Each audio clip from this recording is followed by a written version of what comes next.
মূলত কথা হলে আমরা প্রবাসীরা আপনাদের কাছে কিছু চাই, শুধু একটু ভালোবাসা চাই, একটু সম্মান চাই। আপনারা আম করে এটাও দিতে পারেন না।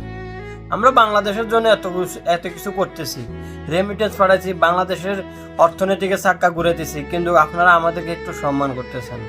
আমরা চাইতেছি আপনাদের কাছে আমরা সম্মান।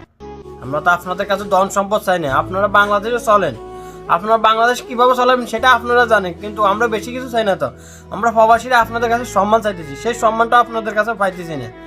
একজন প্রবাসী হয়ে আপনাদের কাছে সম্মানটা পাইতেছি না, যে দেশের জন্য আমরা এত কিছু করতেছি, এত কষ্ট করতেছি, দিনের পর দিন, মাসের পর মাস, যুগের পর যুগ করতেছি, তারপর আমরা ওই সম্মানটা পাইতেছি না আপনাদের কাছে। আমরা প্রবাসীরা আপনাদের কাছে সম্মান চাইতেছি, সম্মান, আর কিছু না। এই সম্মানটুকু আমরা চাই, যে আমরা একজন রেমিটেন্স যোদ্ধা, যে একজন প্রবাসী রেমিটেন্স যোদ্ধা, আপনাদের কাছে এই সম্মানটা চাইতেছি। আপনারা এই সম্মানটা দেন আমাদেরকে। আমরা তা আপনাদের কাছে ধন সম্পদ চাইতেছি না, তারপর আমরা এটা পাইতেছি না কি লেগে আপনাদের কাছে।